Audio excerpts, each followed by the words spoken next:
ሁላችሁም ቤተሰቦቼ ከሀገር ውጭ የምትኖሩ ወደ ሀገር ስትገቡ ምን ማድረግ እንዳለባችሁ ነው ዛሬ ይዤላችሁ የመጣው ቪዲዮ። እናንተስ ሀገር ብትገቡ ምንድነው የሚያስፈራችሁ? ምንድነው የሚያስጨንቃችሁ? የሚለውን እስከ መጨረሻ ቪዲዮውን አዳምጡ። ሙሉ ዝርዝር አለላችሁ። ከኔስ ህይወት ምንድን ነበረ? ወደ ሀገር ስገባ ምንድን ነበር ያለኝ? ምንድን ነበር ይዤ የመጣሁት? የሚለውን ሙሉ ዝርዝር አለላችሁ ማለት ነው። ግቡና ቪዲዮውን እስከመጨረሻ አዳምጡ፣ ትጠቀሙበታላችሁ ብዬ አስባለሁ። ወደ ቪዲዮ። ሰላም ሰላም፣ ጤና ይስጥልኝ ክቡራትና ክቡራን ተመልካቾቼ፣ ሰላም ያለው በሀገር ውስጥም በሀገር ውጭም ያላችሁ የእግዚአብሔር ሰላም ቸርነት ከእናንተ ጋር ይሁን። ኢትዮጵያ ሀገራችንን ሰላም ያደርግልን። ሰላም ለኢትዮጵያ፣ ሰላም ለሀገራችን ይሁን። እንግዲህ ዛሬ ይዤላችሁ የመጣሁት አንድ እህቴ ኮሜንት ላይ በጠየቀችኝ ጥያቄ ያንን እንደመልስላት ነው የመጣሁት ማለት ነው። ቤተሰብ ያው ለቤቴ አዲስ የሆናችሁ ላይ ሰብስክራይብ ማድረጋችሁን እንዳትረሱ። ብርቱካን 5 ዩቲዩብ ነኝ፣ አበረታቱኝ ቤተሰቦቼ። እና እህቴ ምን አለች መሰላችሁ? እኔ ግን ብዙ ጊዜ በተደጋጋሚ ተናግሬያለሁ ማለት ነው። ተናግሬያለሁ ማለት በተደጋጋሚ ተናግሬያለሁ። በአረብ ሀገር የምትለምሩ እህቶቼ ማለት ነው። ስለዚህ ምንድነው ያለችኝ እሷ ጥያቄዋ፣ ብርቱካን ሀገር ልገባ ነው፣ ምን ይዤ ልምጣ? ምን ትመክሪኛለሽ አለችኝ። ስለዚህ ሁላችሁም አዳምጡት፣ ሊጠቅማችሁም ላይጠቅማችሁም ይችላል። እንግዲህ ይጠቅማችኋል ብዬ ነው የምናገረው። ያው ሁላችሁም አዳምጡ ማለት ነው። ሀገር ስትገቡ የሚጠቅም ነገር ይዛችሁ መምጣት ምን መሰራችሁ? እንደ ብርድ ልብስ ወይንም ብትን ጨርቆች፣ እንደ ማሽን። ያው ብትን ጨርቅ ብዙም እዚህ ጋር ያለው ብትጨርቅና ተዛም ታውጥቶ ብዙም እንትን አይልም። ይሁን ብቻ ኳሊቲ ነው ከዛ የሚመጣው ልብስ።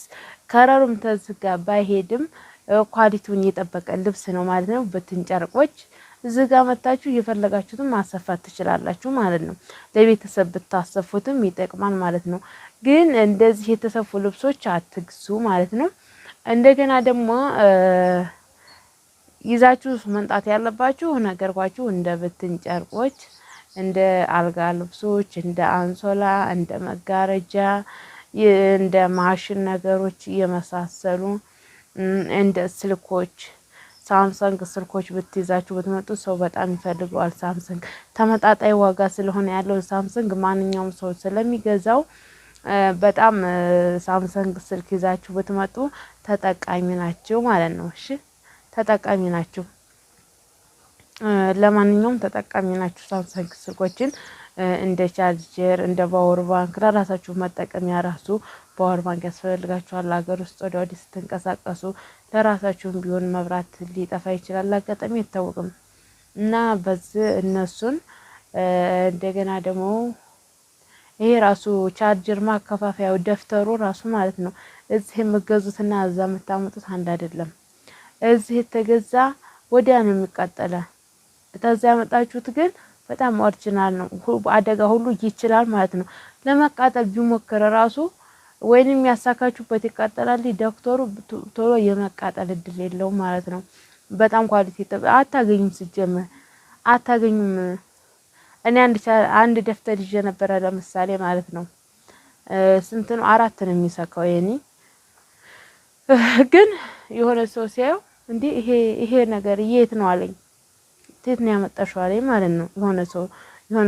የሆነ ነገር አልኩኝ፣ ይቅርታ በጣም የሆነ ሰው ሲያየው ይሄን ነገር የት ነው ያመጣሽው አለኝ። ምን ነው ይሄ እንደዚህ አይነት እቃ እኮ የለም እዚህ ያለኝ፣ እንደዚህ አይነት እቃ የለም አለኝ። እና እንደዚህ አይነት ነው ለራሳችሁ መጠቀም ይሆናችኋል። እንደገና ደግሞ ሀገር ስትገቡ ለአባቴ ምን ይዤ፣ ለእናቴ ምን ይዤ፣ ለወንድሜ ምን ይዤ፣ ለወንድሜ ምን ይዤ፣ ለወንድሞቼ ምን አድርጌ አትፈሉ።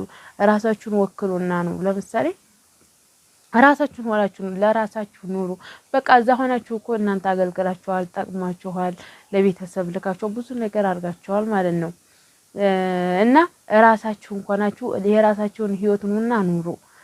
ቢያንስ እናንተ የቋንቋ ልምድ አላችሁ፣ የብዙ ልምድ አላችሁ ቢያንስ አገር ለመግባት አትፍሩ ማለት ነው። አገር ግቡና የሆነ የራሳችሁን ህይወት መኖር ጀምሩ። እንደው ቢያቀታችሁ እንኳን የሆነ ነገር ወሰናችሁ ሁሉም የቋንቋውም የስራውም ልምድ ታላችሁ ለመሄድም ብዙ ጊዜ አይፈጅባችሁ ማለት ነው። ቶሎ የመሄድ እድል ይኖራችኋል ማለት ነው። ስለዚህ ሀገር ለመግባት ብዙም አትፍሩ። እኔ አሁን ወደ ሀገር ስገባ ለማንም ስጦታ እንደዚህ ነው ብዬ አልሰጠውም።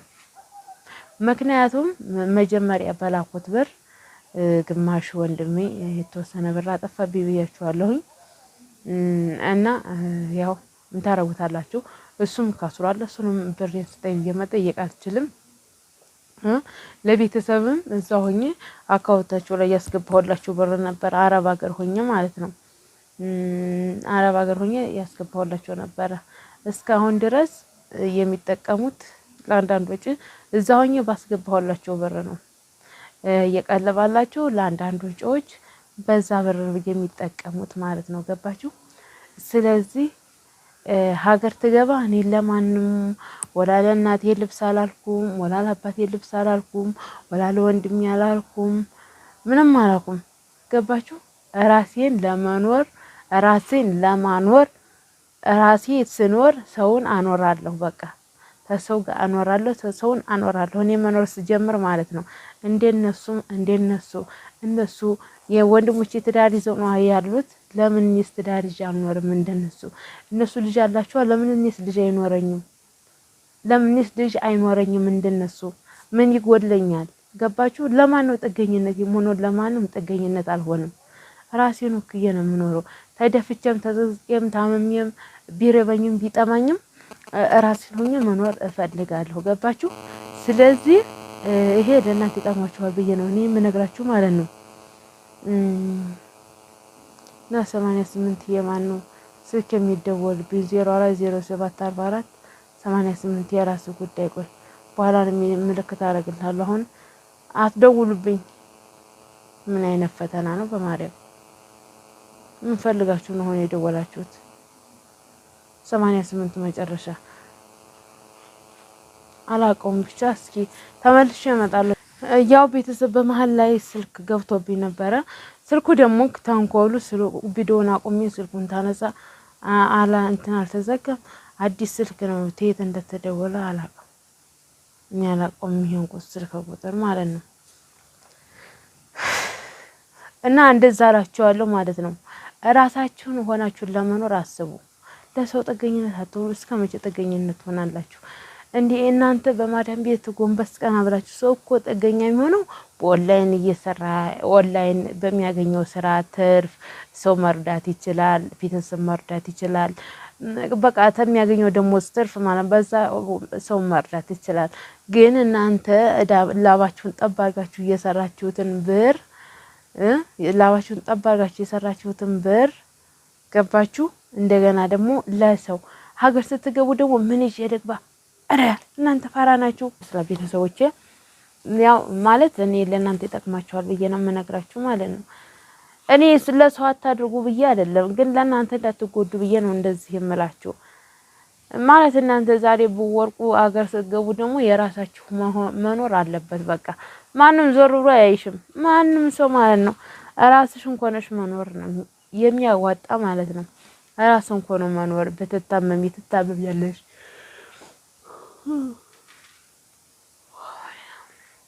ትንሽ ስራ ልጀምር ብትይ ስራ ትጀምሪያለሽ። ታገል ብጣብቲ ታገር መውጣት ትቻያለሽ። ብሩጅ ላይ ነው ሁሉ ነገር። ደግሞ ያላችሁን ማጥፋት የለባችሁም። ይሆናላ ለራሳችሁ የተወሰነ ነገር ማስቀመጥ መጠባበቂያ ማለት ነው። ይሁን ለሆነ ነገር ይሁን ብር ማስቀመጥ አለባችሁ ማለት ነው። ስለዚህ ለማንኛውም ብር መያዝ ወሳኝ ነገር ነው። ሀገር ለመግባት አትፍሩ ነው የምላችሁ። እያመማችሁ ብዙ ነገር እየሆናችሁ እየተጨናነቃችሁ የምትሰሩ ሁላችሁም ማለት ነው ሀገር ለመግባት አትፍሩ።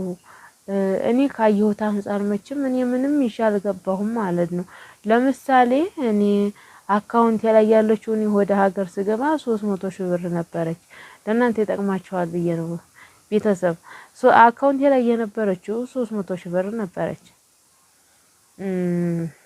እና ከ300 ሺህ ብር እንግዲህ የቤት እቃ ገዛሁባት፣ እቃ አሟላሁባት። ወሳኝ ዋስ የሆኑ እቃዎች ናቸው የገዛሁበት።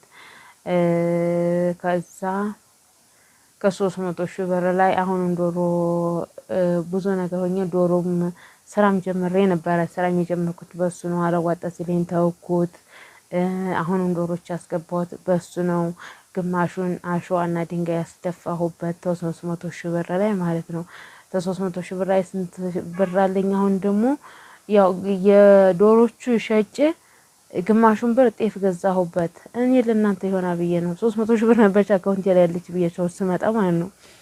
ስለዚህ ያው ይገርማል ግን እውነት ያው አንድ 4 ኩንታል ጤፍ ነው እንደዛ አካባቢ ያው ገዝቻለሁ ማለት ነው። በግማሾቹ ዶሮ ሸጬ ማለት ነው። የ60 ብር ነው የ60 ብር ነው እንትኑ ዶሮቹ ግን ዶሮ የሸኩት ወደ 40 ሺህ ብር ነው። ዶሮቹን የሸኩት 20 ሺህ ብር ኪሳራ ነው ማለት ነው። 20 ሺህ ብር ስለከሰረኝ አሁን ደግሞ ዛሬ መሀል ስለሆነ ጤፍ ገዛሁበት ማለት እንደዚህ የገዛልኝ ጤፉ በ40 ሺህ ብር ወደ 5 ኩንታል የገዛልኝ ጤፉ በ40 ሺህ ብር ምን ስለሆነ መሰላችሁ? ጤፉ ጥቁር ጤፍ ነው። ግማሹን ሰርገኛ ነው ማለት ነው። ለዛ ነው ነጭ ጤፍ ቢሆን እንደዛ አላገኝም ማለት ነው። ገባችሁ? እና አሁን ደግሞ ሰው ላይ የተወሰነ ብር አለኝ ማለት ነው። ገባችሁ?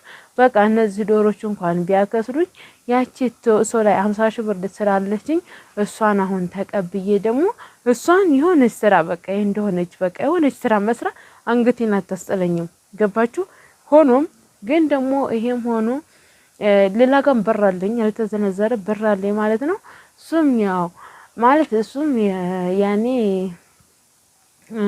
ማለት እኔ ለእናንተ እንዲጠቅማችሁ ብዬ ነው። በአሁኑ ሰዓት 300 ሺህ ብር እናንተ ጋር እንግዲህ ምን ያህል ብር እንደሆነ አስቡ ማለት ነው። እናንተ በስንት ወር እንደምታገኙ በአሁኑ ሰዓት 300 ሺህ ብር ምንዛሬ በጨመረበት ሰዓት በጣም አሪፍ ነው። ገባችሁ? ይችን ይዤ ነው እኔ ግን ወደ ሀገር የገባሁት። ይችን ይዤ ሆኖ ግን ያው ውስጡን የጎደለብኝ ቢኖርም ከህመሜ ውጭ ደስተኛ ሆኜ ነው የምኖረው ማለት ነው። በጣም ደስተኛ ሆኜ ነው የምኖረው እና ያው ትኖራላችሁ ማለት ነው። ገባችሁ? ያው እንግዲህ እኔ ወቃው እንኳን ወደ 150 ሺህ ነው የፈጀብኝ። እቃው ወደ 150 ሺህ ብር ገመት ነው የፈጀብኝ ማለት ነው። ምንም ብሎ እንግዲህ አንድ ብዬ ፍራሽ ሁሉንም ነገር ፍሪጁ 60 ምናምን ሺህ ብር ነው።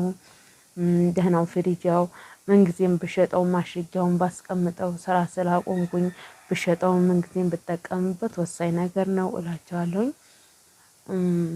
ያው ስቶፖች፣ ምጣዶች፣ ኤሌክትሪኮች ምናምን ያው የገዟቸው እቃዎች ኳሊቲዎች ናቸው። ዝም ብሎ እቃ አይደለም። ትንሽ ተገዛሁት እቃ ትንሽ የሚደብረው መደርደሪያ ያሰራሁት ነው።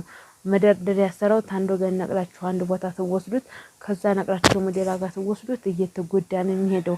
ትንሽ 6000 ብር ነው ለሱ ያወጣሁት። ትንሽ እሱ ብቻ ነው የሚጎዳ ማለት ነው። ስለዚህ ሌላ እቃዎች ምንም ብሬ እንዳለ ነው ማለት ነው። ብሬ እንዳለ ነው። ይሄ ረህቦት ራሱ 2500 ብር ነው። ይሄን ራሱ ቀለም አስቀብቻ አሁን ልሽጡ ብለው 3000 ሸጠዋለሁ ማለት ነው። ይሄ በረህቦት ለስራ ቦታ ነው የሚሆነው። ገጠመኝ ረጅም ነው፣ በጣም ትልቅ ነው። ብዙ ስን ይዛል ወደ 30 ምናምን ስን ይዛል ማለት ነው። ስለዚህ ጥሩ ነገር ተያዛችሁ። እነዚህ ወንበሮች፣ ጠረጴዛዎቹ ምናምን በቃ እነዚህ የሚሰብሩ አይደለም፣ ጊዜ የሚጥላቸው አይደለም። ገባችሁ? እና 150 ሺህ ብር ለነዚህ ነው ያወጣሁት። እኔ በሬ እንደዚህ ቀጥቤ ነው የሚይዘው። ያው ለአንዳንድ ነገር ሆኖ ለተወሰነ ነገር ነው እንጂ ብር የማውጣው እንደዚህ ዝም ብዬ አላገባ ብር አላወጣም ማለት ነው። እና የዛሬ የነበረን ቆይታ ይሄንን ይመስላል። በሌላኛው በአዲስ ቪዲዮ እንገናኛለን። ቤተሰቦች ያው ይጠቅማችኋል ብዬ አስባለሁ። ሼር፣ ላይክ፣ ሰብስክራይብ ማድረጋችሁ እንዳትረሱ።